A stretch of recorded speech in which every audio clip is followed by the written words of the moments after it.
So you can go under there right and standing up. You have to bend over. Oh, look at that. Look. And mind your head, mind your few bars underneath. Yep, yep, oh yeah. Wow. Whoa, whoa, Oh. Right, I'm going to try it. Just keep hold of that, Craig, it's got beer in it. Oh, darling. Okay. Them poor lads would have had to run under there with all the gear. The summer tours, the heat was the biggest like sort of memory and experience of that. And the AO was split into a number of areas. You'll see some of those on the maps when you go through to Ed's area. And I was based down south initially, and we handed over to the US Marine Corps. And then about halfway through the tour, we ripped up to Bastion, which was like the centre, the main place where everyone lived. There's a Pizza Hut there, it was lovely. And then we went on a big operation called Operation Panther's Claw or Panchai Palang, and where we cleared through Babaji. So for about 4 weeks, we're sort of on foot in the green zone, sort of working and fighting through there. The biggest thing being IEDs that we had to sort of deal with and looking for that. And then sort of came back towards the end of the tour. So we then settled there for the last sort of 6 weeks of the tour, patrolled around there, and then we escaped out of that and back to sort of Blighty, and I put some weight back on. What about yourself, Baz? I was 5 Scots, B Company, 6th Platoon. We were in Lash on Herrick 8, mostly doing urban patrols in Lash, a couple of long-range patrols, and then QRF and guard duty. Last 7 weeks of our tour, we got sieged in Nadali. We ended up building FOB, first PBR Gale, later converted into FOB Argyle. FOB Argyle, that was you, was it? Yeah. Oh, right. We colonised the little school because it was defendable.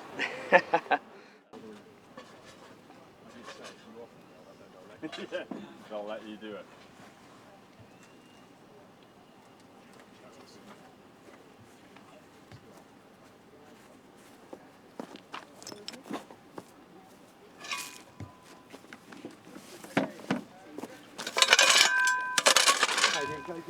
We're in your camera view. Okay.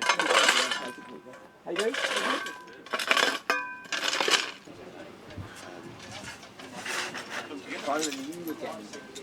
You had that blue or blue, and I'm sure that there's a load of more, or like load of IDF when you knew that problems with that. So I was one of the outstations. Roulette was the main PD. Yeah. That had President Allied Quarters, Power source, you have a method of initiation, and you have a trigger or a switch, and this is effectively the switch. And all it is, 2 bits of wood, waterproofed with a bit of plastic and some cable ties, and then the cores, which are carbon, of 2 AA batteries. So batteries that we chucked away or threw over the wall of the fob. They would break open, build into a switch that we couldn't detect. So this is a metal detector, and it's relatively sensitive, and you'll all have a go in a sec. But effectively, the all-arms drill that we used to do back then was called Barmer, and every cat badge would be doing this out on patrol. But effectively, you'd be clearing the path for everyone behind you, and you often get signals. And if you've got a signal in there, you can hear the increased pitch on here. Yeah? This also vibrates. You'll be then down on your belt buckle, at arm's reach, just clearing away the bit of dust or sand on top to confirm whether you thought it might be a switch or something else nasty, or it's just a bit of scrap metal. So the drill itself is like a very steady, methodical sweep. So you're getting all the air in and then moving forward slightly. So you've got an overlapping arc all the way through. So lots of activity in this corner, but yeah, you keep going.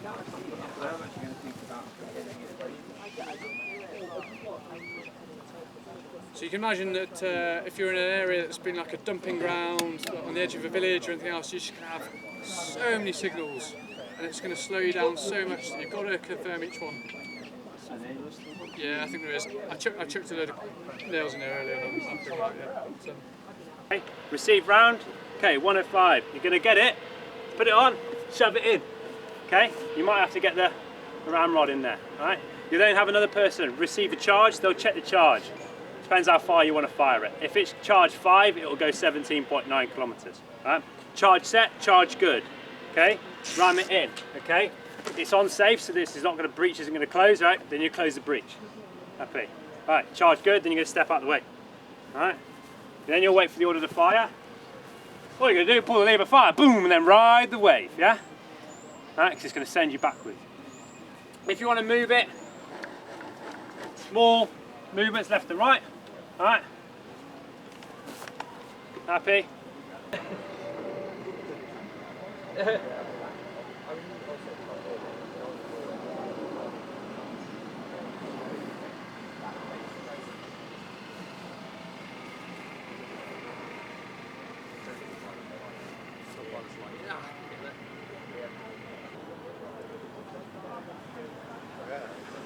Start off over there.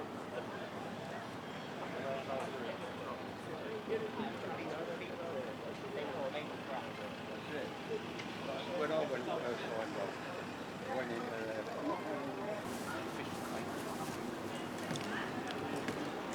So,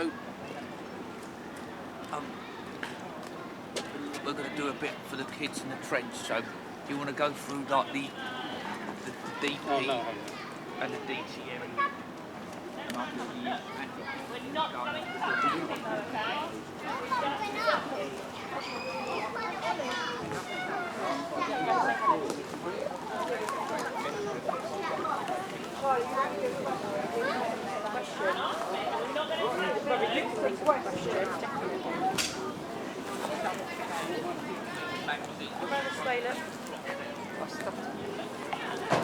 Morning. Hello.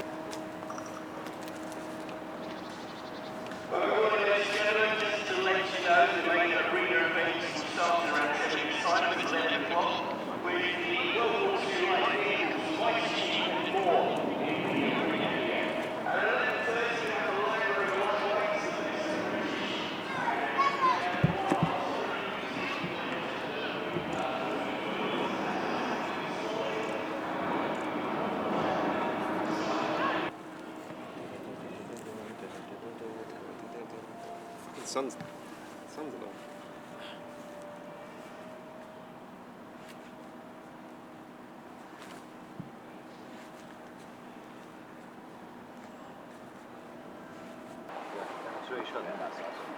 What we'll do is when the kids come out, start running through, we'll get Lenny or something doing the same thing, or you, do the same thing, just start erect, and then we'll go through the process.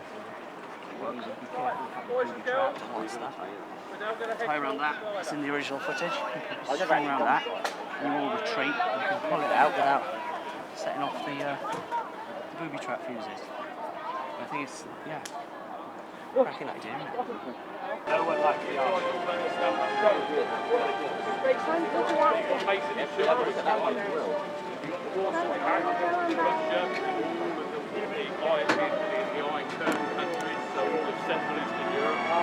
And then you've got NATO, America, the United Kingdom, Germany, France, all of the good guys apparently. Right? This weapon was basically one of the mainstays of the defence of Western Europe in the Cold War. So it's a pretty pivotal weapon, right? Tracked. It's got a Detroit diesel. It was built by the Americans in the 60s, so that tells you how old it is. So it spent basically 30 years in service with the Royal Regiment of Artillery.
Where's the middle one?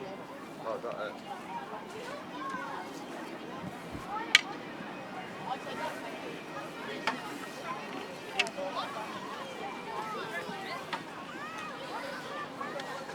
You want us to fill in?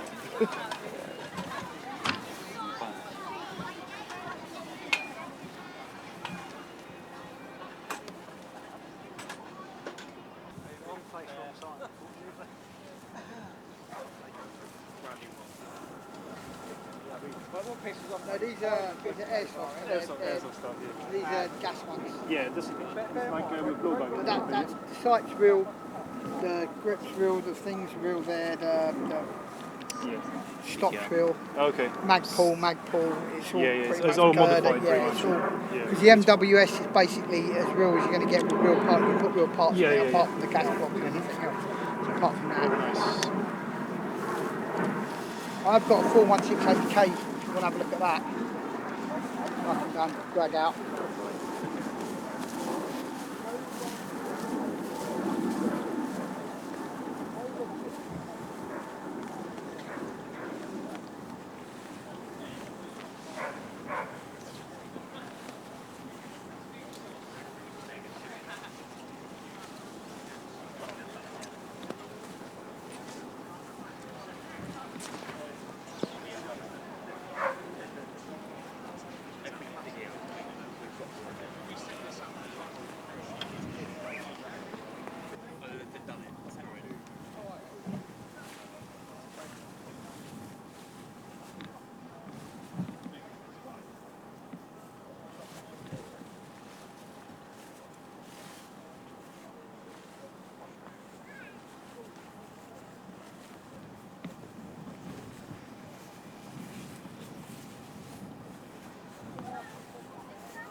Just the bit between your wheel and your drum, which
I'll cut down the sugar. Things like that.